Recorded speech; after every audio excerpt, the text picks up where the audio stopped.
नमस्कार, ANB news देख रहे हैं आप। मैं हूं आपके साथ पल्लवी राजपूत और हमारे खास कार्यक्रम राजधानी लाइव में आप सभी का स्वागत है।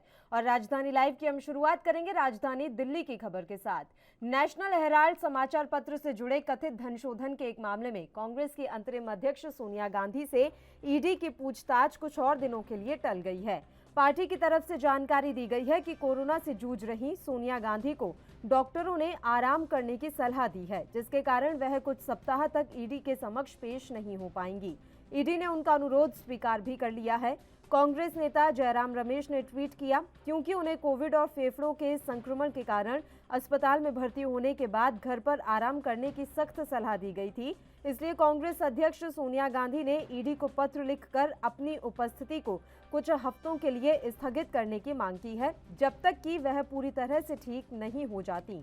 सोनिया गांधी कोरोना के बाद की हुई जटिलताओं के चलते सर गंगाराम अस्पताल में भर्ती हुई थी। उन्हें 12 जून को भर्ती कराया गया था। ईडी ने उन्हें 23 जून को पूछताछ के लिए समन किया था।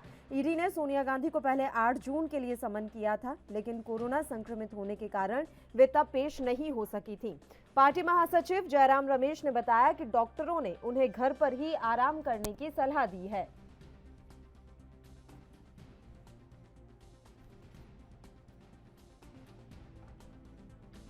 देखिए, अग्निपथ को लेकर प्रोटेस्ट जगह जगह चल रहा है, जिलों में होगा, हर विधानसभा ब्लॉक स्तर पर प्रोटेस्ट चल रहा है।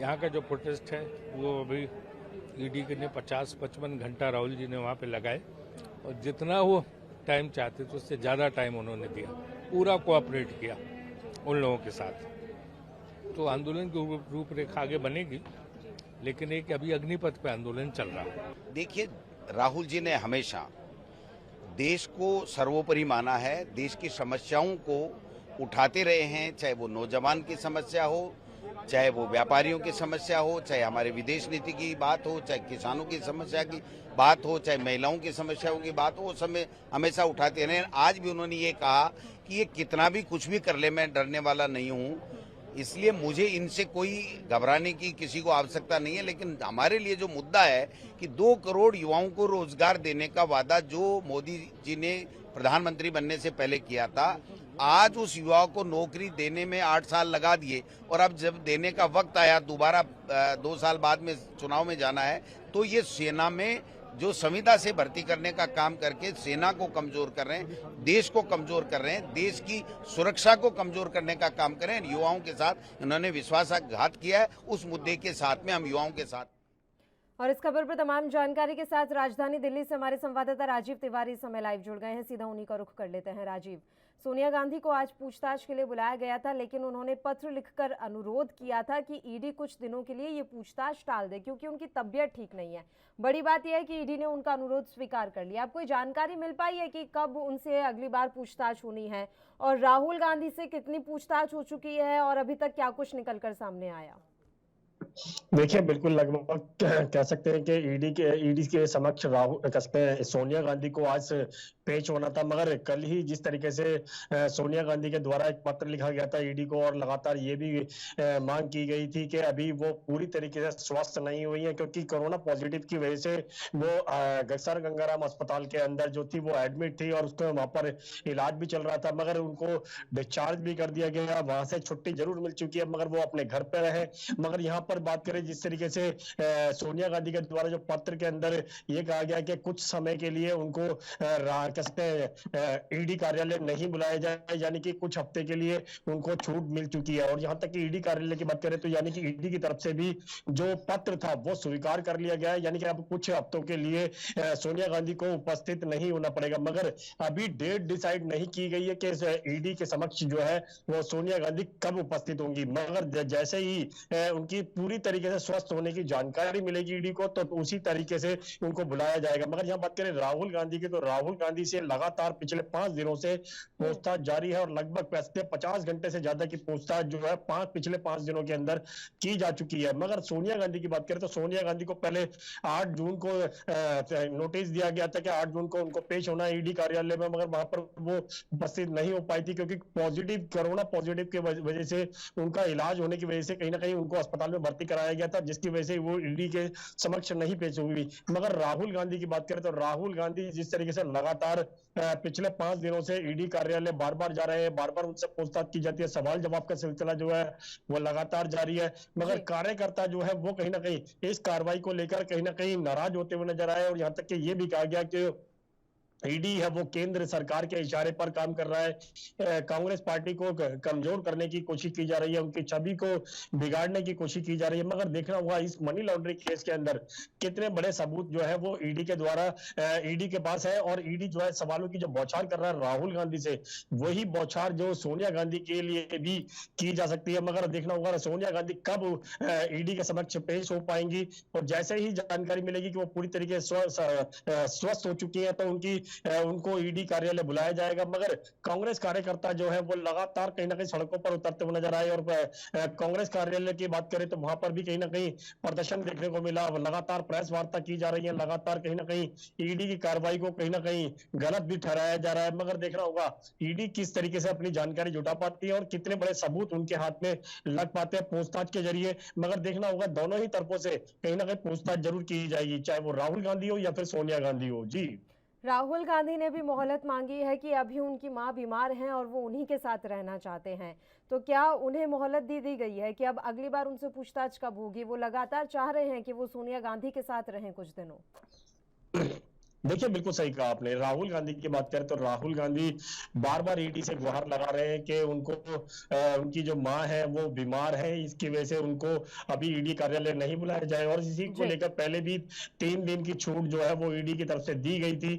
मगर अब जिस तरीके से लगातार पूछताछ की जा रही है तो राहुल गांधी फिर दोबारा से वही गुहार लगाते नजर आ रहे हैं कि उनकी जो मां है वो स्वस्थ नहीं है, उनके पास उनको रहने दिया जाए, इसलिए कुछ समय के लिए उनकी भी जो पूछताछ है वो रोक दी जाए। मगर अभी तक ईडी की तरफ से ये जो छूट है वो राहुल गांधी के लिए नहीं दी गई है। मगर देखना होगा कि लगातार जो पूछताछ की जा रही है उसके द्वारा कहीं ना कहीं राहुल गांधी के बार बार ये कहा जा रहा है कि राहुल गांधी जो है वो अपने बयानों से बदलते नजर आ रहे हैं, बार बार पूछताछ के अंदर जो सहयोग नहीं कर पा रहे हैं। तो इस तमाम सवालों के जवाब जो है वो कहीं ना कहीं राहुल गांधी को देने होंगे। मगर यहाँ बात करें भाजपा की, तो भाजपा के बड़े नेता जो है वो राहुल गांधी की जो पूछताछ है ईडी के द्वारा वो कहीं ना कहीं उसको लेकर बार बार कांग्रेस पार्टी के ऊपर हमलावर होते हुए नजर आ रहे हैं। बार बार कहा जा रहा है कि राहुल गांधी ईडी के सवालों का जवाब नहीं दे रहे हैं। मनी लॉन्ड्रिंग के केस में कोई भी बच नहीं सकता है, क्योंकि जांच एजेंसी अपना काम कर रही है, केंद्र सरकार अपना काम कर रही है, और जो पूछताछ का सिलसिला है वो बिल्कुल सुचारू रूप से चलता रहेगा, चाहे उसके अंदर सोनिया गांधी हो, राहुल गांधी हो या फिर कोई और हो। जी बिल्कुल। और कांग्रेसी कार्यकर्ताओं का भी क्या विचार नजर आ रहा है? क्या ये प्रदर्शन भी लगातार ऐसे ही चलता रहेगा राजीव? क्योंकि अभी ना तो राहुल गांधी से पूछताछ हो रही है, ना सोनिया गांधी से पूछताछ हो रही है, बावजूद इसके क्या कांग्रेस कार्यकर्ता प्रदर्शन करते रहेंगे?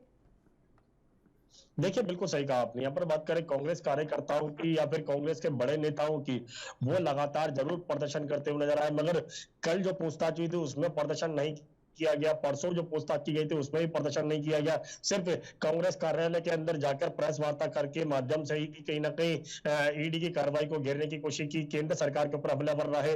मगर यहाँ पर बात करें कांग्रेस के प्रदर्शन की, कांग्रेस का जो प्रदर्शन शुरुआत में जो देखने को मिला था वो लगभग कह सकते हैं अब कमजोर होता हुआ नजर आ रहा है, क्योंकि उनको प्रदर्शन करने की अनुमति नहीं दी जा रही है। जंतर मंतर पर जरूर आए थे, और यहाँ तक ईडी कार्यालय भी दो दिन की पूछताछ के दौरान कांग्रेस कार्यकर्ता पहुंचने की कोशिश कर रहे थे, उनको गिरफ्तार भी किया गया था, उनके ऊपर एफआईआर भी की गई थी। मगर यहाँ पर बात करें कांग्रेस कार्यकर्ताओं की, उनका जो प्रदर्शन था यानी सत्याग्रह, वो लगभग आप कह सकते हैं कमजोर होता हुआ नजर आ रहा है। और जैसे ही सोनिया गांधी ईडी के समक्ष पेश होंगी, शायद ये सत्याग्रह जो है दोबारा से कहीं ना कहीं सुचारू रूप से बढ़ता हुआ नजर आएगा। मगर अभी तक जो कांग्रेस के कार्यकर्ताओं की जो रणनीति थी प्रदर्शन को लेकर, वो कहीं ना कहीं कमजोर होती हुई नजर आ रही है। जी बिल्कुल। और ये भी आपसे जानना चाहेंगे कि अग्निपथ को लेकर भी कांग्रेस जो है प्रदर्शन कर रही थी, तो क्या अब युवाओं की आवाज को उठाने का काम करेगी कांग्रेस पार्टी? ईडी के खिलाफ आपका प्रदर्शन ठीक है, लेकिन अग्निपथ के खिलाफ तो पूरे देश भर में प्रदर्शन हो रहा है, तो युवाओं के समर्थन के लिए अब कांग्रेस पार्टी कितनी तैयार है?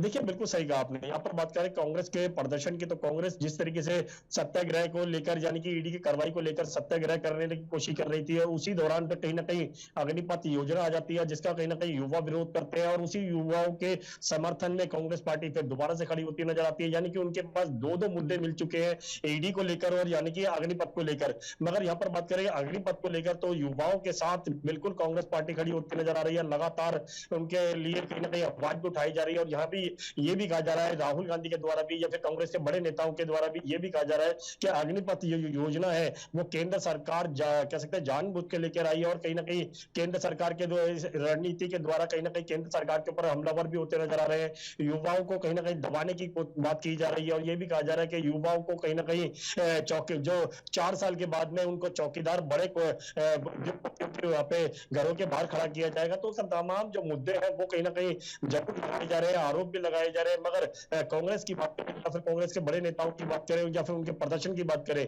युवाओं की जो आवाज है वो बिल्कुल उठाई जा रही है, और लगातार शायद आने वाले दिनों के अंदर ये आवाज शायद और ज्यादा बुलंद हो सकती है। मगर जिस तरीके से केंद्र सरकार ने भी कह दिया अग्निपथ को लेकर कि जो भी युवा जो प्रदर्शन के अंदर शामिल होंगे उनको अग्निपथ के अंदर शामिल नहीं किया जाएगा, तो कहीं ना कहीं युवाओं को बड़ा झटका जरूर लगा है। मगर देखना होगा कि युवा अभी भी इस तरीके की आवाज उठाते रहेंगे, या फिर प्रदर्शन की जो आवाज को लिए कहीं ना कहीं दबाने के लिए कहा गया है कि जो प्रदर्शन में शामिल होंगे उनको इस अग्निपथ योजना के अंदर शामिल नहीं किया जाएगा। तो कहीं ना कहीं युवाओं के बीच में भी कहीं ना कहीं डर जरूर देखने को मिल रहा है। जी बिल्कुल, और बड़ी बात यह है कि केंद्र सरकार और उसके अलावा भारतीय जनता पार्टी के जितने भी प्रवक्ता हैं वो कांग्रेस पार्टी पर आरोप लगा रहे हैं कि भ्रम फैलाया जा रहा है। क्या वाकई में ऐसा है राजीव? क्योंकि अगर हम सेना प्रमुखों की प्रेस वार्ता सुने, उसके बाद कांग्रेस पार्टी के नेता कार्यकर्ताओं की बातें सुने, तो लग रहा है कि भ्रम की स्थिति फैलाने की कोशिश की जा रही है। देखिए बिल्कुल सही कहा आपने। यहाँ पर बात करें अग्निपथ योजना की, तो अग्निपथ योजना को लेकर जिस तरीके से सरकार ने युवाओं को जागरूक करने की कोशिश की, और यहाँ तक कि उसके बेनिफिट भी बताने की कोशिश की कि 4 साल तक सर्विस की जाएगी सेनाओं के अंदर, और उसके बाद में जब वो बाहर निकलेंगे तो उनके पास लगभग 12 लाख से ज्यादा का फंड होगा उनके पास, और जो 1 करोड़ अगर शहीद हो जाते तो उनको 1 करोड़ का कैसे मुआवजा भी दिया जाएगा उनके परिवार को। तमाम सुविधाएं जो है वो केंद्र सरकार के द्वारा बताई जा रही है। तीनों ही सेनाओं के द्वारा भी ये भी कहा गया कि जो भी युवा इसके अंदर या फिर कहे अपना देशभक्ति दिखाना चाहते हैं वो बिल्कुल आ सकते हैं। 4 साल का समय जरूर दिया गया है, मगर उस 4 साल के बाद में उनके पास अपने जॉब के लिए या फिर अपने बिजनेस के लिए कुछ पैसे जरूर होंगे, यानी 12 लाख से कहीं ना कहीं ज्यादा कुछ पैसा जरूर होगा।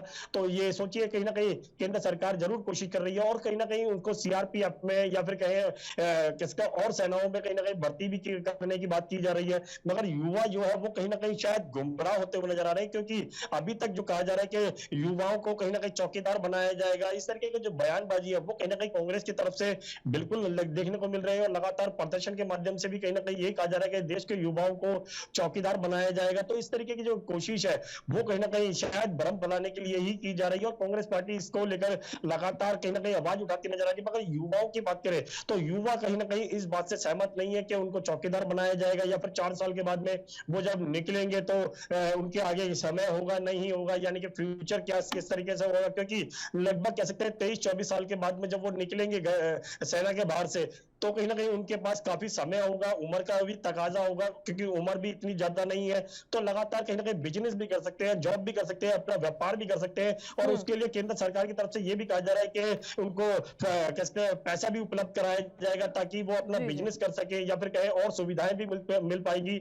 तमाम जो सुविधाएं है वो केंद्र सरकार के द्वारा जरूर दी जा रही है अग्निपथ योजना के अंदर भी और उसके अलग से भी। मगर यहाँ पर बात करें युवाओं की, तो युवा कहीं ना कहीं कांग्रेस कार्यकर्ता अब इस मुद्दे को बड़ा बनाकर अपनी राजनीतिक रोटी सेकने का काम कर रही है। शुक्रिया राजीव, आप हमारे साथ जुड़े तमाम जानकारी देने के लिए। और अब हम बढ़ते हैं राजधानी लखनऊ की खबर की ओर। आज का दिन एक बार फिर से देश में उपचुनावों के नाम रहने वाला है। देश में आज लोकसभा की 3 और विधानसभा की 7 सीटों के लिए उपचुनाव पर वोट डाले जा रहे हैं। इस चुनावों में कई दिग्गजों की प्रतिष्ठा जो है वो दांव पर लगी हुई है, इसलिए उन्होंने इसमें जीत हासिल करने के लिए अपना सर्वस्व झोंक दिया है। रिपोर्ट के मुताबिक आज पंजाब में संगरूर और उत्तर प्रदेश के रामपुर और आजमगढ़ संसदीय सीट के उपचुनाव के लिए वोट डाले जा रहे हैं।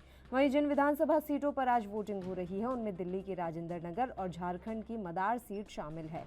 इसके अलावा अगरतला टाउन, बोरदीवाला, सूरमा और त्रिपुरा के जुबराजनगर, आंध्र प्रदेश के आत्मकूर में भी आज वोटिंग हो रही है। इन उपचुनावों के लिए शाम 6 बजे तक वोट डाले जा सकेंगे।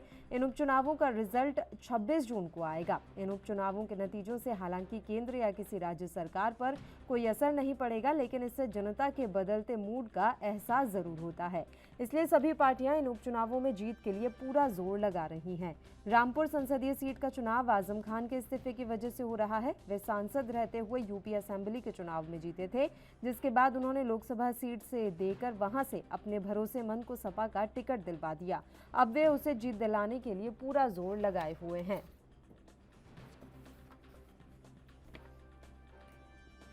तो आज का दिन देश में उपचुनावों के नाम रहने वाला है। देश में आज लोकसभा की 3 और विधानसभा की 7 सीटों के उपचुनाव के लिए वोट डाले जा रहे हैं। इस चुनाव के लिए कई दिग्गजों की प्रतिष्ठा दांव पर लगी हुई है, इसलिए उन्होंने इसमें जीत हासिल करने के लिए सर्वस्व झोंक दिया है।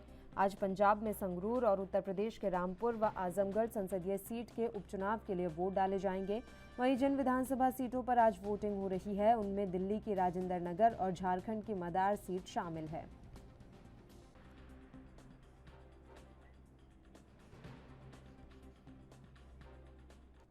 और इस खबर पर तमाम जानकारी के साथ लखनऊ से हमारे संवाददाता जितेंद्र चौहान इस समय लाइव जुड़ गए हैं। सीधा उन्हीं का रुख कर लेते हैं। जितेंद्र, आपसे पूरी जानकारी चाहेंगे। उत्तर प्रदेश में आज 2 संसदीय सीटों पर उपचुनाव हो रहे हैं। देखिए पल्लवी, आज बात की जाए देश की 3 लोकसभा और 7 विधानसभा सीटों के लिए वोटिंग हो रही है।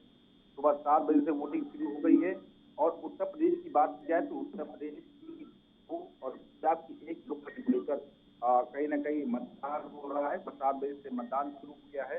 और जाहिर सी बात है, हमेशा यूं कहे कि समाजवादी की पार्टी की पक्ष में रहने वाली रामपुर सीट और आजमगढ़ में जहां दबदबा बना रहता है समाजवादी पार्टी का, उसमें आज कहीं ना कहीं वोटिंग हो रही है। और भारतीय जनता पार्टी उससे सेंध लगाने के लिए लगातार प्रयास कर रही है।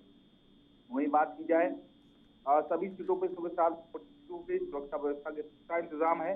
और साथ ही साथ कहा जा सकता है कि 26 जून को इसका जो रिजल्ट है वो घोषित होगा। हालांकि किसी भी असेंबली में या लोकसभा को कहे या विधानसभा कहे कोई फर्क नहीं पड़ेगा, लेकिन उत्तर प्रदेश की रामपुर और आजमगढ़ सीट जो है उससे कहीं ना कहीं आजम खान के इस्तीफा देने के बाद ये सीट खाली हुई थी और आजमगढ़ में भी ये सीट खाली हुई थी। जो जाहिर सी बात है कि अखिलेश यादव आजमगढ़ से थे, तो वहीं दूसरी ओर कह सकते हैं कि आजम खान रामपुर से थे। तो जाहिर सी बात है कि उसमें कोविड-19 का पूरी तरह से ध्यान रखा गया है। और लगभग बात की जाए तो 18,78,000 पुरुष है और 16,67,000 महिला वोटर्स है, 218 थर्ड जेंडर है और कुल मिला के 34,45,000 वोटर्स है इन सीटों पर। और यूं कह सकते हैं कि लगभग 13 जो प्रत्याशी है वो आजमगढ़ सीट पर अपनी किस्मत आजमा रहे हैं। और लगभग लोकसभा सीटों के लिए 4,234 मतदान केंद्र बनाए गए हैं। मतदान स्थलों की बात की जाए 291 हैं। मजिस्ट्रेट लगभग 40 जोनल मजिस्ट्रेट हैं, 10 स्टैटिक मजिस्ट्रेट हैं, 433 माइक्रो ऑब्जर्वर भी बनाए गए हैं। लगातार कोशिश की जाए कि उपचुनाव में कहीं ना कहीं दोनों ही पार्टी ने अपनी ताकत झोंकी है, क्योंकि रामपुर सीट से जो सांसद रहे आजम खान ने खुद रामपुर में धर्मेंद्र यादव के लिए वोट मांगा और जनता से अपील की। तो वहीं अखिलेश यादव की सीट आजमगढ़ में भी कांटे की टक्कर है, क्योंकि आजमगढ़ में सीट में अखिलेश यादव और निरहुआ की पहले भी टक्कर हो चुकी है। तो जाहिर सी बात है एक बार फिर यूं कहे कि आजमगढ़ में निरहुआ खड़े हुए हैं। अब देखते हैं कि किसके पक्ष में कौन सी सीट जाती है।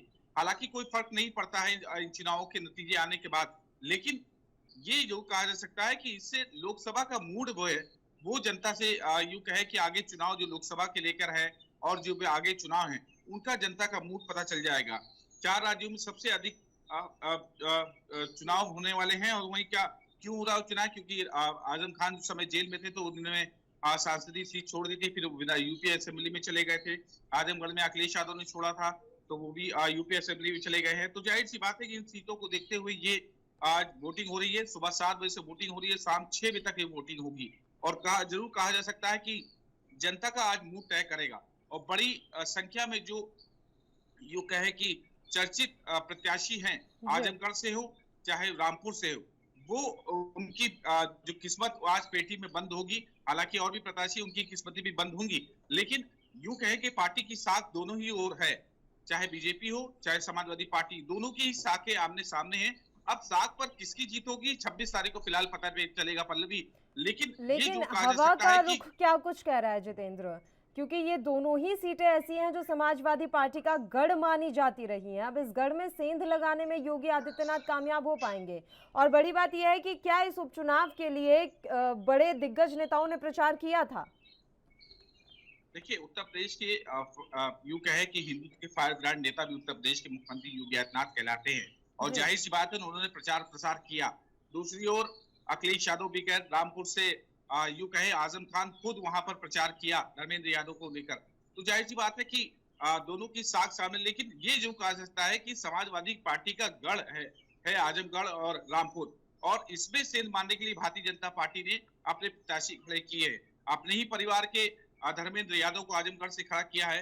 तो जाहिर सी बात है कि रामपुर से, और जाहिर सी बात है कि दोनों ही साख लगी हुई हैं। अब देखते हैं कि आखिरकार कौन जीत हासिल करता है, लेकिन कोशिश ये की जा रही है कि भारतीय जनता पार्टी लगातार पुरजोर कोशिश कर रही है कि उपचुनाव की दोनों सीटें लगाए। क्योंकि नेताओं की बयान की बात की जाए, डिप्टी सीएम है ब्रजेश पाठक, उन्होंने भी कहा था कि उपचुनाव में पता चल जाएगा कि आखिरकार सपा को जो जनता ने नकारा था वो क्या फिर से वो नकार, क्योंकि 2014 से उन्होंने कहा था कि 2014 से सपा को नकारती आई है जनता। अब देखते हैं कि अगर 26 जून को किसको नकारती है जनता और किसको स्वीकारती है। लेकिन जनता का हालांकि जनता के लिए भला जरूर होगा, लेकिन पार्टियों पे कोई फर्क नहीं पड़ेगा जीत हार से। लेकिन ये कोई कह सकता है कि लोकसभा सीट को लेकर, या यूं कहे कि लोकसभा चुनाव को लेकर ये रणनीति जरूर कही जा सकती है। आजम खान की अगर हम बात करें तो वो अभी सपा प्रमुख से थोड़े नाराज बताए जा रहे हैं। ऐसे में क्या उन्होंने वाकई में बिल्कुल मन से प्रचार किया है? क्योंकि उन्होंने जिन्हें टिकट दिलवाया है वो आजम खान के बड़े करीबी माने जाते हैं, तो ये भी जानना बेहद अहम हो जाता है। मतलब देखिए, नाराजगी तो फिलहाल आजम खान की हमको नजर इस समय नहीं नजर आ रही, क्योंकि वो प्रचार में लगे हुए हैं।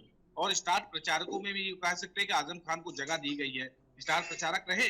लेकिन इन चुनाव के बीच में, उपचुनाव के बीच में शायद नाराजगी नजर नहीं आ रही है, क्योंकि उन्होंने ऐसा भी नहीं कहा कि हम बिल्कुल भी नाराज हैं अखिलेश यादव से।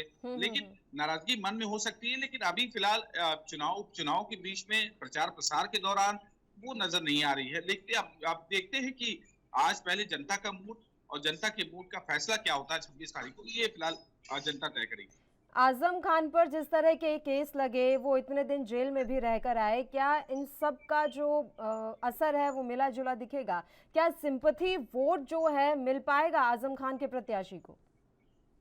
देखिए पल्लवी, बिल्कुल आपने बात सही की, क्योंकि जहां भी आजम खान प्रचार प्रसार करने गए हैं वहां जनता का जन सैलाब उमड़ा है। और जाहिर सी बात है कि आजम खान को देखने के लिए जनता काफी उत्सुक रही, और कहीं ना कहीं आजम खान के चाहे हेलीकॉप्टर से उतरते थे चाहे कार से उतरते, एक जमावड़ा लग जाता है जनता उनको देखने के लिए। तो जाहिर सी बात है कि सिंपैथी वोट जरूर कहा जा सकता है कि आजम खान का सिंपैथी वोट जरूर का फायदा मिल सकता है। अब फिलहाल थोड़ा सा हमें इंतजार करना होगा 26 जून का, कि 26 जून के बाद क्या ये वोट सिंपैथी का वोट होगा, या यूं कहे कि आजम खान ने जो जेल में रहकर दर्द सहे हैं, क्योंकि आजम खान ने ये बात कही थी कई उसमें कहा था कि हमारे ऊपर मुकदमे वो लगाए गए जो शायद हम अपने जीवन या हमारे परिवार में किसी के ऊपर नहीं लगाए गए, बहस चोरी से लेकर तमाम लगाए गए। तो वो दर्द जाहिर से, उन्होंने कहा दर्द तो है, हम जेलों में सो नहीं पाए हैं। तो जाहिर सी बात है कि वो उसके बाद जनता कितना अस्वीकारती है, क्योंकि उनके ऊपर कई इल्जाम भी लगे थे। रामपुर में यूनिवर्सिटी के जमीन हड़पने के मामले में भी उन्होंने कहा था कि यूनिवर्सिटी बनाने की जमीन भी हड़पी गई। तो ऐसी तमाम चीजें हैं। अब देखते हैं कि रामपुर की जनता उनको जो उनके प्रेम है वो किसी और को, यानी वो कहें समाजवादी पार्टी को ही लगातार देगी, या आजम खान पे ही प्रेम बरकरार रहेगा। चलिए, शुक्रिया जितेंद्र, आप हमारे साथ जुड़े तमाम जानकारी देने के लिए। और अब हम बढ़ेंगे पंजाब की खबर की ओर। पंजाब की संगरूर लोकसभा सीट पर आज उपचुनाव हो रहा है। यहां सुबह से मतदान शुरू हो गया है, जो कि शाम 6 बजे तक चलेगा। मतदान के लिए कड़ी सुरक्षा व्यवस्था की गई है। इस सीट पर अगर हम बात करें तो आम आदमी पार्टी, कांग्रेस, अकाली दल, बीजेपी और शियत के बीच में मुकाबला नजर आ रहा है। मतगणना 26 जून को होगी। संगरूर सीट पर कुल 15,69,240 मतदाता हैं, जिनमें 8,30,056 पुरुष और 7,39,140 महिला मतदाता हैं। आम आदमी पार्टी के लिहाज से यह उपचुनाव काफी अहम है। पंजाब में सरकार बनने के करीब 100 दिन बाद आम आदमी पार्टी का ये पहला चुनाव है। अगर आम आदमी पार्टी जीत जाती है तो इसे सरकार की कारगुजारी पर मोहर माना जाएगा, लेकिन अगर आम आदमी पार्टी हार गई तो सवाल उठेंगे। संगरूर लोकसभा सीट पंजाब के सीएम भगवंत मान का गढ़ रही है। मान ने यहां से 2014 और 2019 का लोकसभा चुनाव जीता। 2019 में जीतने वाले वे देश भर से आम आदमी पार्टी के अकेले सांसद थे। भगवंत मान इस बार धुरी विधानसभा सीट से चुनाव जीतकर एमएलए बन गए। पार्टी को 117 में से 92 सीट मिलने के बाद सीएम बनने के लिए उन्होंने सीट से इस्तीफा दे दिया। हालांकि पिछले एक हफ्ते से वह संगरूर में ही डटे हुए हैं।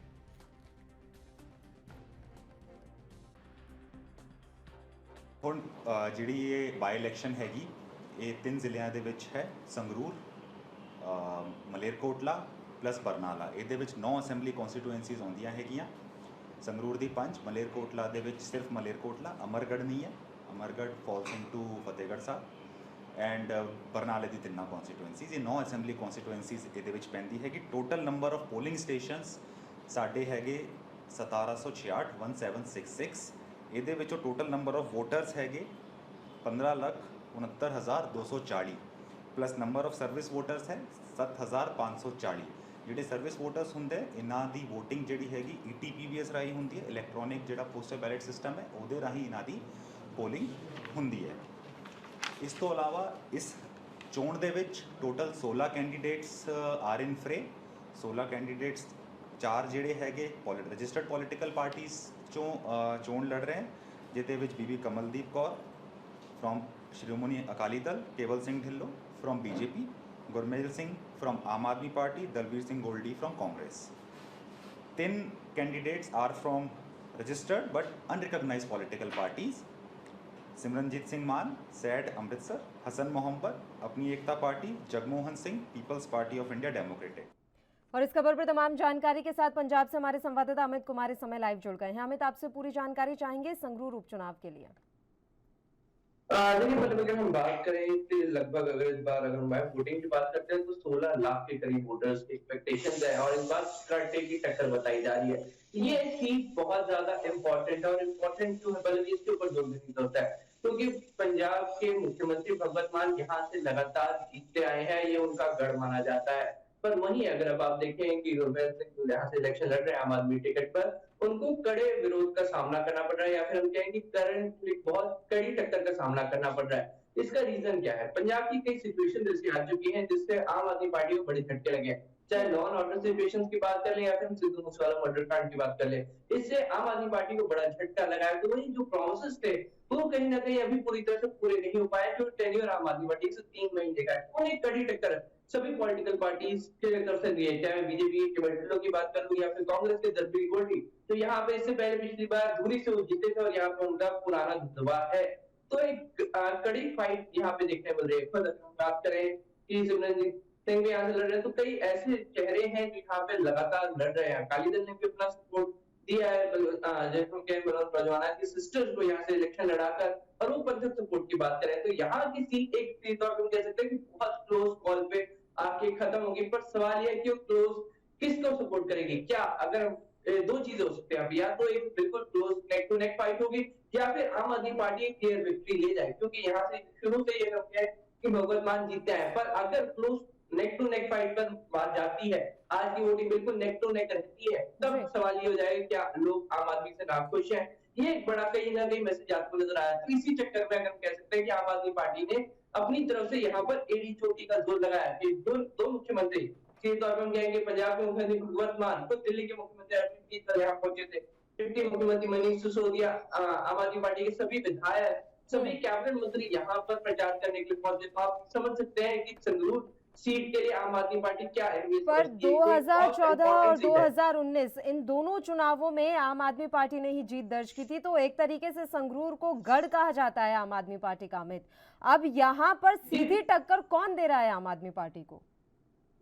देखिए यहाँ पर वही बात है पल्लवी जी, सीधी टक्कर देते हुए मैं दो कैंडिडेट के नाम लेता हूँ। सीधे तौर पे हम कहें कि दलजीत गोल्डी बिल्कुल टफ कंपटीशन देते हुए नजर आ रहे हैं, तो वही केवल ढिल्लों का भी यहाँ पे काफी अच्छा इन्फ्लुएंस नजर आ रहा है। दोनों ही एक टफ फाइट देते हुए नजर आ रहे हैं। अगर हम कहें कि आम आदमी पार्टी कैंडिडेट को जो मेन सपोर्ट, अगर हम कहें जो मेन बूस्ट हम यहाँ कह सकते हैं कि ये आम आदमी पार्टी का गढ़ है। अगर ये सीट कहीं और होती तो शायद आम आदमी पार्टी के लिए ये सीट जीतना बहुत ज्यादा और मुश्किल हो जाता, पर अभी क्योंकि ये गढ़ है, क्योंकि यहाँ पे खुद मुख्यमंत्री भगवत मान यहाँ से लगातार जीतते आए थे, इस बात से समझ सकते हैं कि ये एक अपॉर्चुनिटी है और एक मेजर इंपॉर्टेंस भी है। देखिए क्योंकि जो सीटें गढ़ होती हैं उनको जीतना पार्टी के लिए बहुत ज्यादा जरूरी होता है, क्योंकि अगर वो सीटें पार्टी हारती है तो उनका मोटिवेशन कम होता है। और यही चीज यहाँ पे अब सवाल खड़ा होता है कि अपनी तरफ से कांग्रेस ने दलबीर गोल्डी को मौका देकर एक बहुत स्ट्रॉन्ग कैंडिडेट खड़ा किया है, और ये स्ट्रॉन्ग कैंडिडेट का सामना समझ सकते हैं कि आप देख रहे हैं कि आम आदमी पार्टी की तरफ से जो, अगर आप सीधे तौर पे कहें, जो रैलियां निकाली गई, जो प्रदर्शन किए गए और जो सपोर्ट के लिए खुद बड़े चेहरे हैं, तो आप समझ सकते हैं कि कितना टफ कंपटीशन समझ रही है आम आदमी पार्टी। चीज जानती है यहाँ से सीट जीतना बहुत ज्यादा जरूरी है, और अगर वो नहीं जीतते हैं तो एक टफ फाइट तो उन्होंने देनी ही है, क्योंकि ये उनका गढ़ है। और यही चीज आप देख सकते हैं दलबीर गोल्डी की तरफ से, जो आपने देखे हैं जो खड़े हो चुके हैं केवल ढिल्लों, ये दोनों ही कड़ा मुकाबला देते हुए। अगर हम सीधे तौर पर एग्जाम्पल दें तो बीजेपी और कांग्रेस यहाँ पर आम आदमी पार्टी को कड़ी टक्कर दे रही है।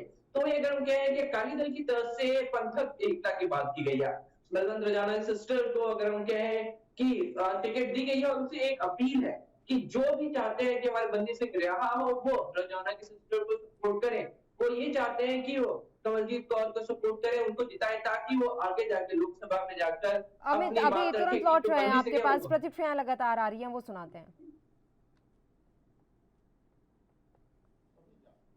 मेरी बहनों को, भाइयों को, बुजुर्गों को, वीरों को, सबको बेनती करता हूं कि अमन शांति अपने सूबे दे ਲਈ और आर्थिक हालत ਨੂੰ ਦੇਖਦੇ ਹੋਏ ਨਾਲ ਦੇ ਨਾਲ ਆਪਣੇ ਇਸ ਸੰਗਰੂਰ ਪਾਰਲੀਮੈਂਟ ਨੂੰ, ਇਹ ਮਹਾ ਪੰਚਾਇਤ ਦੀ ਇਲੈਕਸ਼ਨ ਹੈ ਜਿਹਦੇ 'ਚ ਆਪਾਂ ਪਾਰਲੀਮੈਂਟ ਨੂੰ ਦੇਖਦੇ ਹੋਏ ਕਿ ਆਪਣੇ ਲਈ ਵੱਧ ਤੋਂ ਵੱਧ ਕਿਹੜਾ ਉਮੀਦਵਾਰ ਕੰਮ ਕਰ ਸਕਦਾ ਹੈ, ਉਸ ਉਮੀਦਵਾਰ ਦੀ ਚੋਣ ਕਰੋ, ਇਹ ਬੇਨਤੀ ਕਰਦਾ ਸਰ।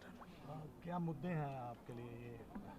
देखो जी, मेरा सबसे बड़ा मुद्दा जो है इस वेले कानून व्यवस्था, अमन शांति। पंजाब में अमन शांति बिल्कुल भंग हो चुकी है।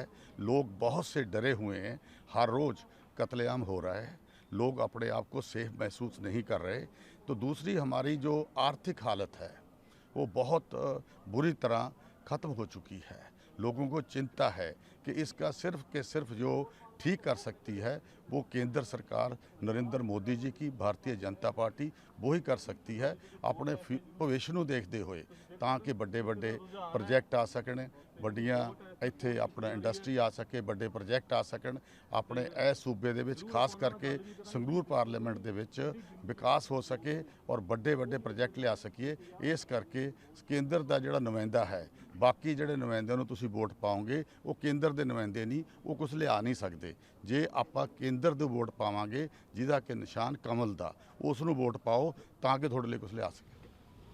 चीफ मिनिस्टर आपके खिलाफ जो कैंडिडेट खड़ा है एक तरफ आम आदमी पार्टी का है, चीफ मिनिस्टर खुद यहाँ पे पहले जीते हुए थे, कितनी बड़ी टक्कर है आप? देखो ऐसा है कि लोगों ने 3 महीने पहले बहुत बड़ा मैंडेट दिया था, जो उनको फतवा दिया था, लोग उससे बहुत निराश हैं। 3 महीने में कानून व्यवस्था और आर्थिक हालत, हर रोज़ मर्डर, लोगों को फिरौती मांग रहे हैं, लोगों से पैसे मांग रहे हैं, लोगों को अगवा कर रहे हैं। तो इसलिए लोग आज बहुत डरे हुए हैं पंजाब के। उसकी कानून व्यवस्था को ठीक करने के लिए, आर्थिक हालत को ठीक करने के लिए हमें वोट करनी चाहिए।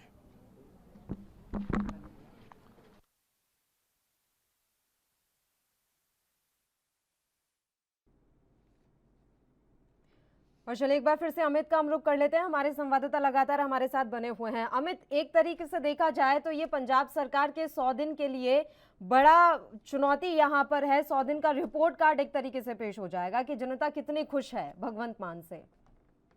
जी बिल्कुल, मैंने आपको एक चीज मैं बता रहा हूँ कि संगरूर बाय इलेक्शंस बहुत ज्यादा जरूरी है आम आदमी पार्टी के जीतना। पहले तो संगरूर गढ़ है, यहाँ से खुद मुख्यमंत्री भगवत मान जीतते रहे, और अगर यहाँ से आम आदमी पार्टी के गुरमान सिंह टिकट नहीं निकाल पाते हैं, नहीं जीत हासिल करवाते, तो आम आदमी पार्टी को ये बड़ा झटका होगा।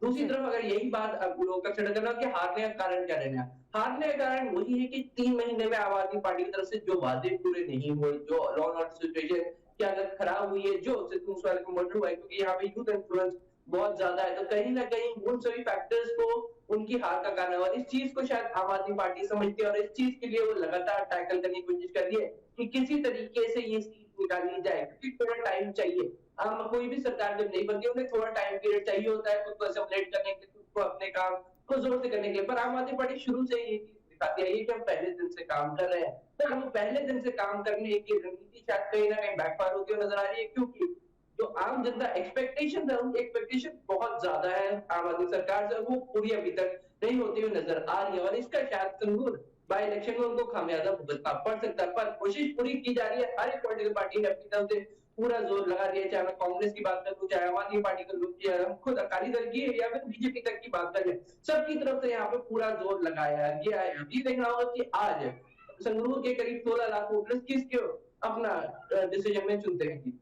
चलिए, शुक्रिया अमित, आप हमारे साथ जुड़े तमाम जानकारी देने के लिए। तो आपको बता दें कि पंजाब की संगरूर सीट पर आज उपचुनाव हो रहा है और इसके लिए भगवंत मान समेत दिल्ली के सीएम अरविंद केजरीवाल ने भी एड़ी चोटी का जोर लगा दिया था।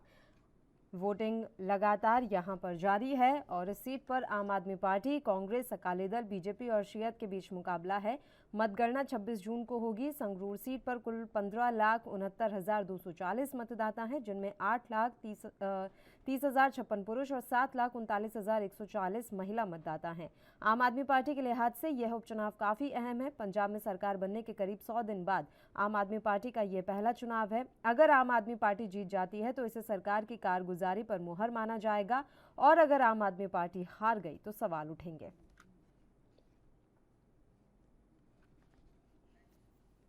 और ये लाइव तस्वीरें संगरूर से लगातार हम आप तक पहुंचा रहे हैं। सीधी तस्वीरें हैं पंजाब की संगरूर लोकसभा सीट पर जो उपचुनाव चल रहा है वहां से लाइव तस्वीरें लगातार ANB न्यूज़ आप तक इस समय पहुंचा रहा है। बात इस सीट की करें तो ये सीट पंजाब के सीएम भगवंत मान का गढ़ रही है। लगातार यहां से वो 2 बार अकेले सांसद बने हैं। इस बार धुरी विधानसभा सीट से चुनाव जीतकर वे हालांकि MLA बन गए और इसलिए उन्होंने अपनी इस लोकसभा सीट से इस्तीफा दे दिया था।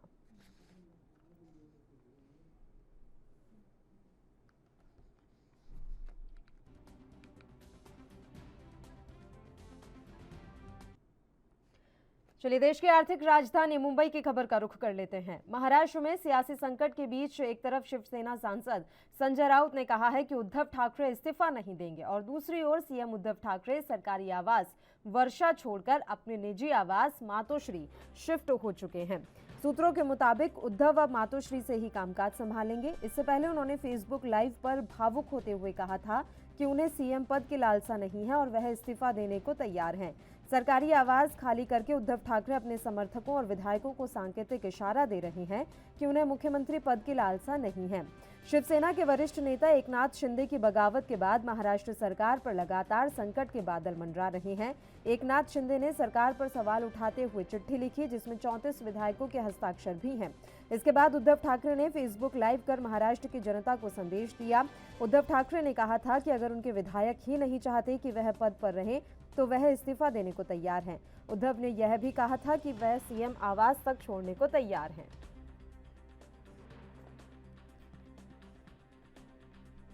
रणनीति में तो ऐसा है कि जिस तरीके से घटना होंगी उस तरीके से निर्णय करना ये उचित रहेगा। लेकिन आपको ये पता है कि हमारे जो पार्टी की प्रोसीजर रहती है वो प्रोसीजर के मुताबिक भी मीटिंग्स हुई है, व्हिप निकाले हैं, उसका भी फॉलोअप चल रहा है। उसी के साथ साथ हर जगह पे लोगों को समझाना, खास करके जो विधायक चले गए वहाँ, शायद वो चैनल उनको देखने को मिल रहा है कि नहीं मालूम नहीं, लेकिन उनके घर के लोग बहुत परेशान हैं। यही मैसेज हमको संभाजीनगर से आए, वहाँ के लोग बता रहे थे। हिंगोली में भी वही लोग उसके बारे में सोच रहे हैं। नांदेड़ में तो उनके परिवार के लोग जो है वो रो रहे हैं। अभी भी संपर्क करने की कोशिश कर रही है जो विधायक नहीं, अभी उनके परिवार ही संपर्क कर रहा है ना। जैसे नितिन देशमुख का हुआ, कैलाश पाटिल का हुआ, तो उनको उनकी जिंदगी के बारे में बहुत ये लग रहा है। तो अभी यहाँ से तो चिंता हो रही है। वर्षा से तो चले गए, अभी मातोश्री रहेगा, पावर है पूरा, तो अभी कल इस्तीफा दे सकते हैं या फिर नहीं, मुझे क्या लगता है, आप इस्तीफा की राह देख रहे हो लेकिन सवाल ये है कि महाराष्ट्र में किस तरीके से लोगों को राहत मिलेगी, एक अच्छा गवर्नमेंट जो लोगों के सवाल जो है वो छुड़ाने के लिए काम कर पाएगा, इसकी बहुत बड़ी जो चुनौती है उसमें क्या रास्ता निकलेगा, ये बहुत बड़ा सवाल है। लोगों का सहयोग किस तरह से लगा आपको? रोड लोगों का सहयोग बहुत अच्छा है। इस बात के लिए है कि एक तो उद्धव साहब के प्रति सब बहनें जो हैं, महिलाएं हैं, बहुत उनको चाहती है। वो हमेशा वो जब फेसबुक पे आते हैं तो बोलते हैं अपना बेटा आ गया, ऐसी उनकी अपेक्षा रहती है। फिर रश्मि जी है, उन्होंने जिस तरीके से यहाँ पे काम किया तो वो भी उनका एक अलग सा व्यक्तिमत्व है। और भी आज साहब ने ये स्पष्ट किया है कि वो एक अच्छी राजनीति चाहते हैं और इसके लिए बोल रहे शिवसेना के लोगों को कि आप आकर। और इस खबर पर तमाम जानकारी के साथ मुंबई से हमारे संवाददाता सत्यप्रकाश सोनी इस समय लाइव जुड़ गए हैं। सीधा उन्हीं का रुख कर लेते हैं। सत्यप्रकाश, अभी महाराष्ट्र संकट को लेकर क्या कुछ अपडेट मिल रही है? क्योंकि 2 दिन से महाराष्ट्र में सियासी महाभारत चलती आ रही है, अभी क्या चल रहा है वहां पर? बिल्कुल पल्लवी जी, देखिए महाराष्ट्र में जिस तरह से सियासी हलचल चल रही है, ऐसे में कल देर शाम बिना किसी प्रोटोकॉल का पालन करते हुए मुख्यमंत्री उद्धव ठाकरे ने अपना सरकारी आवास वर्षा बंगला खाली कर दिया। हालांकि लोगों को उम्मीद नहीं थी कि उद्धव ठाकरे जो है तत्काल में बंगला खाली कर देंगे। हालांकि संजय राउत ये बार बार कह रहे हैं कि सरकार गिरेगी नहीं, सरकार जाएगी नहीं, उद्धव सरकार बनी रहेगी। लेकिन उसके बावजूद भी सीएम उद्धव ठाकरे ने देर शाम जो है वर्षा आवास छोड़कर सीधे तौर पर मातोश्री चले गए हैं। ऐसे में उनका सामान निकाला गया, उसके बाद एक एक करके धीरे धीरे तमाम गाड़ियों से उनका सामान पहुंचा दिया गया और वह खुद जो है अपने परिवार के साथ निकल गए मातोश्री के लिए।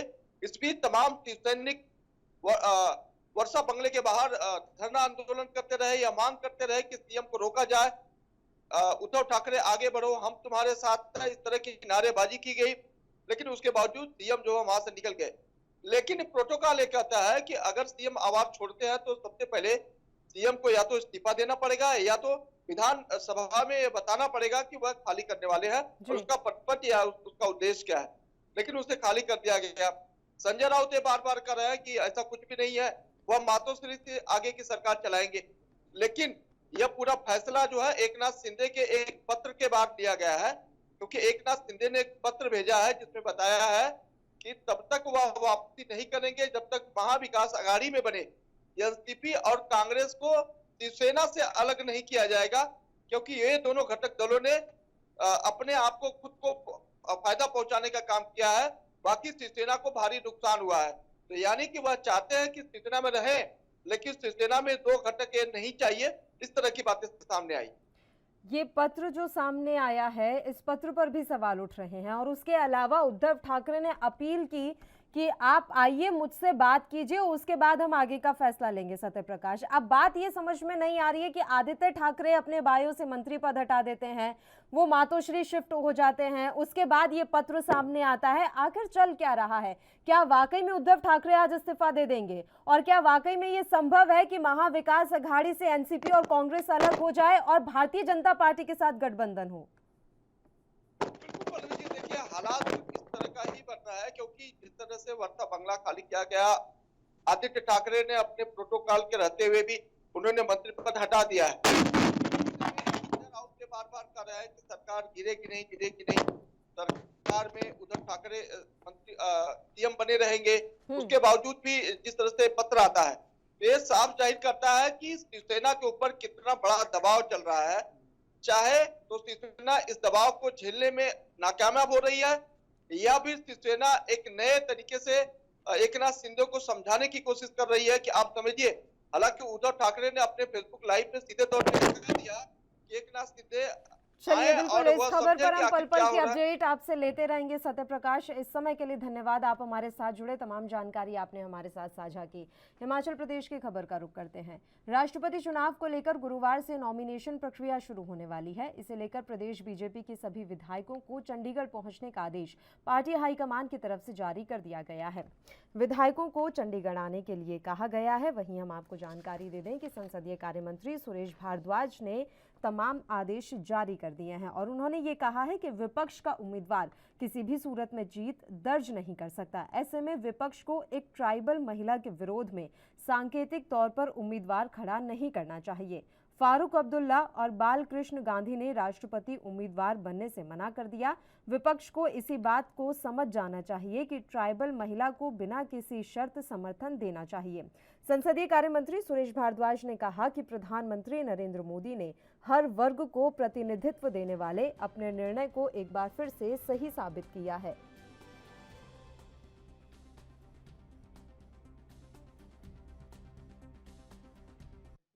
मैं समझता हूं कि जिस प्रकार की बैकग्राउंड का उम्मीदवार भारतीय जनता पार्टी, जो हिंदुस्तान की आज शासकीय पार्टी है, उसने तय किया है,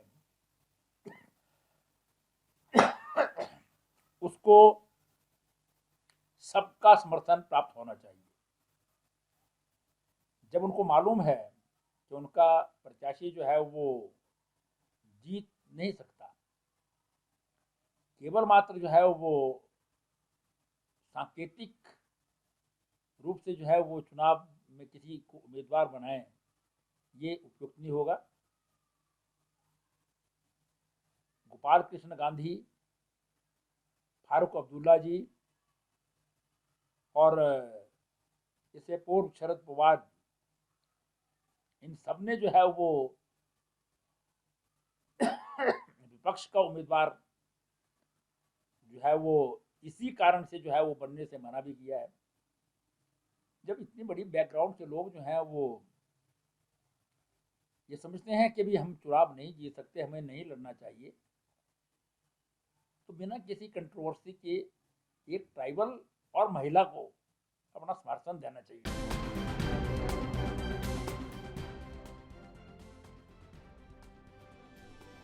तो राष्ट्रपति चुनाव को लेकर गुरुवार से नॉमिनेशन प्रक्रिया शुरू होने वाली है। इसे लेकर प्रदेश बीजेपी के सभी विधायकों को चंडीगढ़ पहुंचने के आदेश पार्टी हाईकमान की तरफ से जारी कर दिए हैं। विधायकों की चंडीगढ़ जाने की सूचना संसदीय कार्य मंत्री सुरेश भारद्वाज की तरफ से दी गई। संसदीय कार्य मंत्री सुरेश भारद्वाज ने कहा कि विपक्ष का उम्मीदवार किसी भी सूरत में जीत दर्ज नहीं कर सकता। ऐसे में विपक्ष को एक ट्राइबल महिला के विरोध में केवल सांकेतिक तौर पर उम्मीदवार खड़ा नहीं करना चाहिए था। फारूक अब्दुल्ला और बालकृष्ण गांधी ने राष्ट्रपति उम्मीदवार बनने से मना कर दिया है। विपक्ष को इस बात को समझना चाहिए और ट्राइबल महिला को बिना किसी शर्त समर्थन देना चाहिए। संसदीय कार्य मंत्री सुरेश भारद्वाज ने कहा कि प्रधानमंत्री नरेंद्र मोदी ने हर वर्ग को प्रतिनिधित्व देने वाले अपने निर्णय को एक बार फिर से सही साबित किया है।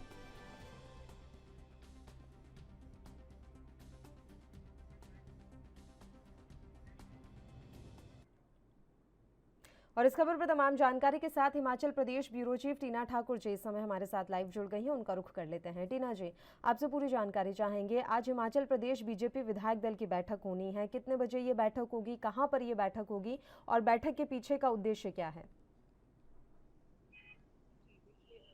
कल की जो संसदीय कार्य मंत्री है सुरेश भारद्वाज, उनकी तरफ से जो है विधायकों को एक सूचना दी गई है। वो आज जो है चंडीगढ़ के हिमाचल भवन में की बैठक होनी है और 3 बजे इसका टाइम निर्धारित किया गया है।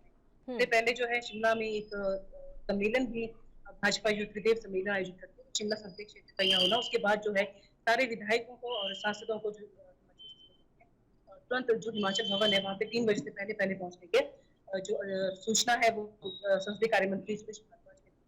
ये सारा का सारा जो आज जो ये विधायक दल की भाजपा विधायक दल की बैठक बुलाई गई है, जो एनडीए के जो उम्मीदवार हैं द्रौपदी मुर्मू, भाजपा ने अपना राष्ट्रपति उम्मीदवार बनाया है, उनके समर्थन में जो है कहा जा रहा है कि भाजपा है वो अपने विधायकों को व्हिप भी जारी कर सकती है आज। और इसी को जो है इसी कड़ी में जो इसकी तैयारियों की कड़ी में जो है आज ये महत्वपूर्ण बैठक जो है चंडीगढ़ में आयोजित की जा रही है। और इसके साथ ही जो विधानसभा चुनाव है हिमाचल के, उस पर भी चर्चा होनी है और मुख्यमंत्री जयराम ठाकुर है जो इस बैठक की जो है अध्यक्षता करने वाले हैं। जी, क्या केंद्र से कोई नेता या फिर मंत्री इस बैठक में शामिल होगा? नहीं, वो इस बैठक में तो नहीं, लेकिन जो त्रिदेव सम्मेलन शिमला में आयोजित होना है उसमें जो है केंद्रीय जो मंत्री हैं वो नरेंद्र तोमर, उनका बोला जा रहा है कि वो शामिल होंगे और जो कार्यकर्ता हैं भाजपा के उनको संबोधित करेंगे। लेकिन जो बैठक है उसमें जो विधायक है और सांसद है वो सिर्फ वही भाग लेंगे, क्योंकि ये बैठक जो है वो खास तौर पे जो है भाजपा के जो राष्ट्रपति जो उम्मीदवार है द्रौपदी मुर्मू, उनको समर्थन देने के लिए, उनकी जो अभी आज से जो है नॉमिनेशन प्रक्रिया शुरू हो चुकी है, तो जो है मजबूती देने के लिए और एक जो उनके भाजपा के जो विधायक है या सांसद है तो एक ही कड़ी में चले, इस क्रम को बनाए रखने के लिए भाजपा ने ये महत्वपूर्ण बैठक आज जो है चंडीगढ़ में आयोजित की है। आपको बताएं कि आज वैसे कैबिनेट की बैठक, एक महत्वपूर्ण बैठक आयोजित हुई, उसको पोस्टपोन किया गया, उसको 25 जून को किया गया है और ये आनंद फानंद में जो है आज की ये बैठक बुलाई गई है और 3 बजे से पहले सभी विधायकों को और सांसदों को चंडीगढ़ हिमाचल भवन पहुंचने के निर्देश जारी किए गए हैं भाजपा की। जी टीना जी, अभी त्रिदेव सम्मेलन का आपने यहाँ पर जिक्र किया, ये त्रिदेव सम्मेलन अगली बार कब आयोजित होना है? और बड़ी बात यह है कि पिछली बार जब त्रिदेव सम्मेलन आयोजित किया गया था वो कुछ खास सफल रहा नहीं था, जितनी उम्मीद थी उतना सफल नहीं हो पाया था। बावजूद इसके एक बार फिर से इस सम्मेलन को आयोजित करने के पीछे का लक्ष्य भाजपा है वो चारों संसदीय क्षेत्र हैं जो वो वहाँ पे ये जो त्रिदेव सम्मेलन है वो आयोजित कर रही है। शिमला एक रह गया था, यहाँ पे भी आज सम्मेलन हो जाएगा। इसके अलावा जो है बहुत सारे कार्यक्रम रणनीति है, त्रिदेव सम्मेलन है या जो है मुख्य तौर पर शामिल हो रहे हैं, उसमें जो है ये खासतौर पर विधानसभा चुनाव किए जा रहे हैं और जो है रहता है और माना जाता है कि जो भाजपा है की जो रणनीति है वो अपने कार्यक्रमों को उनके संवाद स्थापित कर देंगे। और आज की बैठक में एक और महत्वपूर्ण चीज आपको बताऊं, हिमाचल में देखने में आया और विपक्ष लगातार हमलावर बना हुआ है, लगातार प्रदर्शन यहाँ पे जाके, तो उसको देखते भी जो बनाई जाएगी चंडीगढ़ में बैठक में, वो भी भाजपा अपने विधायक विपक्ष वालों को जवाब करना है किस तरह युवाओं को ज्यादा से ज्यादा युवा हिमाचल में मुख्य भूमिका निभाते हैं सब परिवर्तन सत्ता हासिल करेंगे, क्योंकि युवा बेरोजगारी से आहत है और बहुत सारी योजना से वो नाराज रहा है। तो ऐसे में भाजपा चाह रही कि आपको होने वाले दिनों चंबा में एक लाख से के बाद युवा समिति आई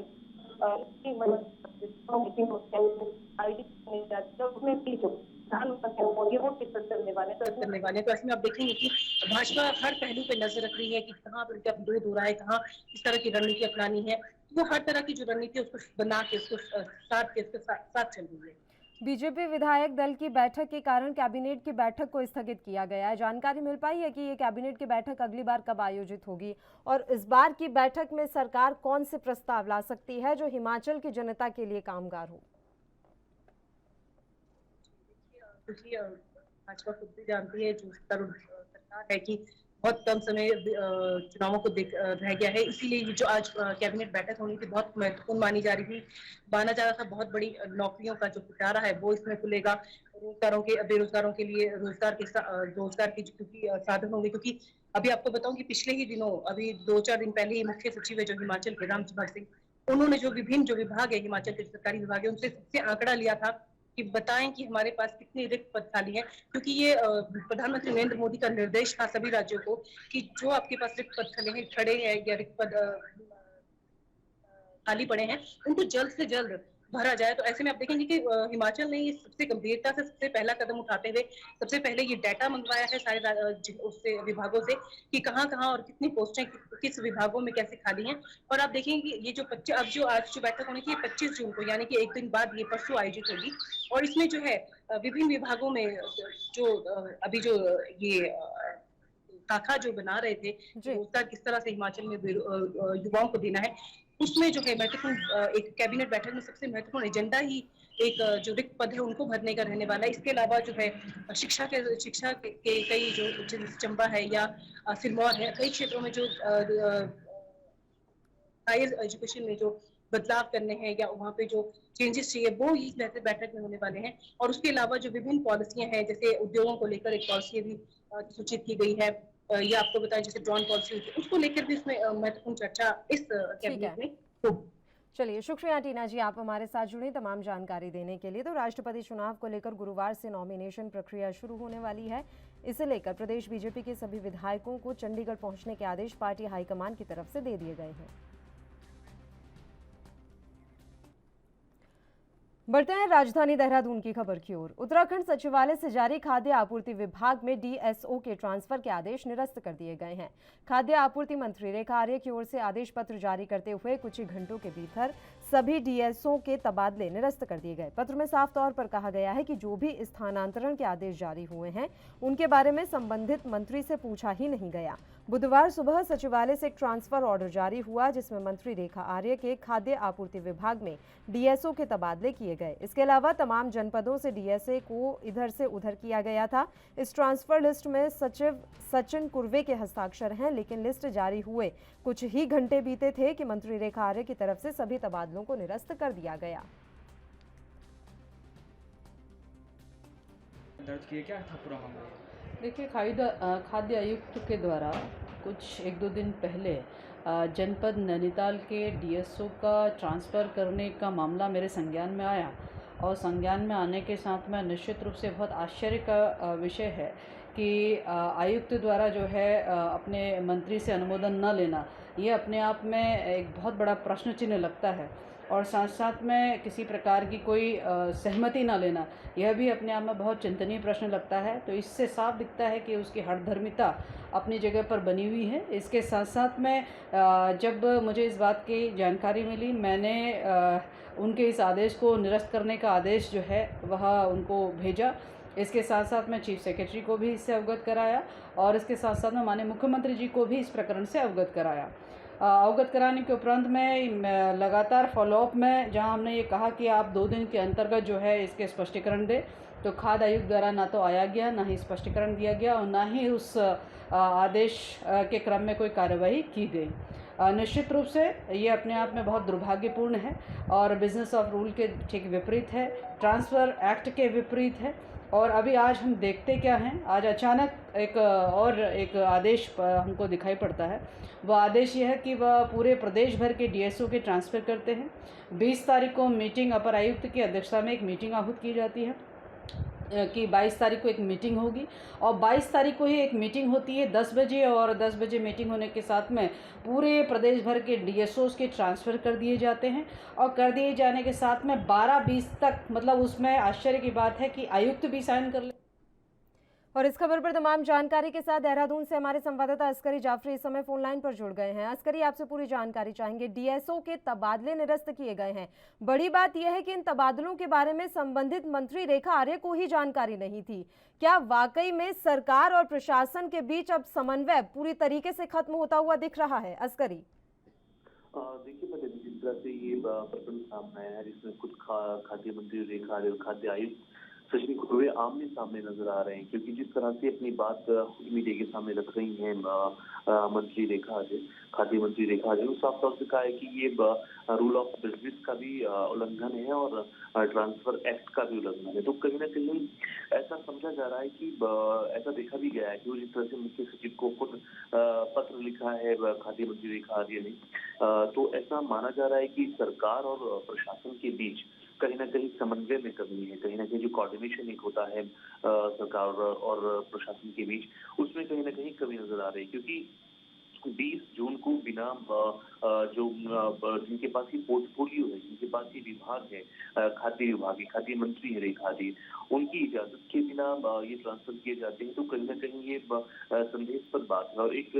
वाकई उनकी जो वर्किंग स्टाइल है, जो कार्यशैली है सचिन कुर्वे की, जो आयुक्त है खाद्य, उनकी कार्यशैली पर कहीं ना कहीं प्रश्न चिन्ह भी खड़ा होता नजर आ रहा है, क्योंकि ये कहीं ना कहीं शक के घेरे में लेके जा रहा है। आखिर ऐसा क्या हुआ कि आप बिना जो खाद्य मंत्री हैं उनकी बिना परमिशन के आप मीटिंग आहूत करते हैं, मीटिंग बुलाते हैं, उसके 1.5 घंटे के बाद जो है ट्रांसफर कर दिए जाते हैं तमाम जो प्रदेश के डिस्ट्रिक्ट सप्लाई ऑफिसर्स हैं, जिला आपूर्ति अधिकारी हैं, उनके ट्रांसफर कर दिए जाते हैं। देखिए, मामला उठा है 20 जून को, जो नैनीताल के जिला आपूर्ति अधिकारी हैं मनोज बर्मन, उनको जब जो खाद्य आयुक्त हैं सचिन कुर्वे, उन्होंने अनिवार्य अवकाश पर भेज दिया। तो कहीं ना कहीं जानकारी जो है खाद्य मंत्री को इसके मद्देनजर मिली और जिसको लेकर के उन्होंने ये जो ट्रांसफर किया गया था उसको लेकर के उन्होंने आदेश भी दिए कि इनको जो है तत्काल प्रभाव से जो ये तमाम ट्रांसफर हुए हैं 6 और जिला आपूर्ति अधिकारियों की, उनको निरस्त किया जाए। लेकिन वहां से कोई जवाबदेही नहीं आती है खाद्य आयुक्त की तरफ से। तो कहीं ना कहीं ये वाकई एक प्रश्न चिन्ह खड़ा कर रहा है पूरी कार्य प्रणाली पर जो प्रशासन से जुड़े अधिकारी हैं कि आखिर ऐसी क्या वजह है कि आप बिना मंत्री की जानकारी के इतना बड़ा स्टेप ले रहे हैं और बिना मंत्री के अनुमोदन के, बिना मंत्रालय के अनुमोदन के आप ट्रांसफर कर रहे हैं। तो ये कहीं ना कहीं एक बड़ा सवाल भी खड़ा कर रहा है, आखिर क्या अधिकारियों में जो ब्यूरोक्रेट्स हैं, जो अधिकारी हैं, क्या उनके अंदर जरा सा भी दिल सरकार का नहीं है? इस तरह के सवाल खड़े हो रहे हैं। हालांकि अगर हम बात करें जो खाद्य मंत्री रेखा आर्य, उन्होंने खुद इस मामले को लेकर एक खत खुद लिखा है मुख्य सचिव को, उसके साथ साथ ही मुख्यमंत्री पुष्कर सिंह धामी को भी इस बारे में अपडेट किया है। हालांकि अभी तक क्योंकि आज 23 जून है, 20 तारीख को एक खत लिखा गया था, तो करीब 3 दिनों के बाद भी अभी कोई जवाबदेही जो है खाद्य आयुक्त सचिन कुर्वे की तरफ से नहीं आई है। लेकिन ये एक बड़ा मामला माना जा रहा है, जिस तरह से खुद मीडिया के सामने अपना पक्ष रखा है, अपनी बात रखी है खाद्य मंत्री रेखा आर्य ने, तो कहीं ना कहीं एक बड़ा मामला नजर आ रहा है कि आखिर ऐसी क्या वजह है कि फौरी तौर पर खाद्य आयुक्त मीटिंग करते हैं, तमाम जो डीएसओ हैं, तमाम जो जिला आपूर्ति अधिकारी। क्या उम्मीद नजर आ रही है अस्करी की क्या सचिव सचिन कुर्वे पर कोई बड़ी कार्रवाई की जा सकती है? क्योंकि ये छोटी मोटी गलती नहीं है कि आपने संबंधित मंत्री को जानकारी नहीं दी और अपने हिसाब से तबादलों की लिस्ट पर हस्ताक्षर कर दिया, बड़ी कार्रवाई बनती है उन पर? हाँ देखिए, बिल्कुल जाहिर है, जिस तरह से अगर हम बात करें धामी सरकार की, और धामी सरकार को ये अपडेट भी दे दिया गया है खाद्य मंत्री की तरफ से, तो बड़ी कार्रवाई की शंकाएं पूरी जताई जा रही हैं। और जिस तरह से हम बात करें, लगातार मुख्यमंत्री पुष्कर सिंह धामी जो है बड़ी से बड़ी कार्रवाई कर रहे हैं। उन्होंने कुछ ही मिनटों की देरी से आए आरटीओ को निलंबित कर दिया था। आप देख सकते हैं जिस तरह से उस पर काम कर रहे हैं। उसके बाद जिस तरह आज खुद वरिष्ठ आईएएस अधिकारी हैं विलास यादव, उनको गिरफ्तारी हुई है, तो बड़े से बड़े अधिकारी पर कार्रवाई हो रही है। इसी कड़ी में ऐसा माना जा रहा है कि आज सचिन कुर्वे पर एक बड़ी कार्रवाई हो सकती है। इसका हम फॉलोअप भी लेते रहे हैं और अब आगे भी लेते रहेंगे, अपडेट भी हम कराते रहेंगे। लेकिन जिस तरह से लगातार जो है एक के बाद एक स्टेप धामी सरकार ले रही है और जीरो टॉलरेंस पर काम कर रही है, तो ऐसा माना जा रहा है कि जो खाद्य आयुक्त हैं सचिन कुर्वे, उनके खिलाफ भी बड़ा एक्शन हो सकता है, क्योंकि पत्र में साफ लिखा है मंत्री रेखा आर्य ने कि इनके खिलाफ सख्त से सख्त कार्रवाई की जाए, क्योंकि रूल ऑफ बिजनेस का भी उल्लंघन है और ट्रांसफर एक्ट का भी उल्लंघन है। चलिए, शुक्रिया अस्करी, आप हमारे साथ जुड़े तमाम जानकारी देने के लिए।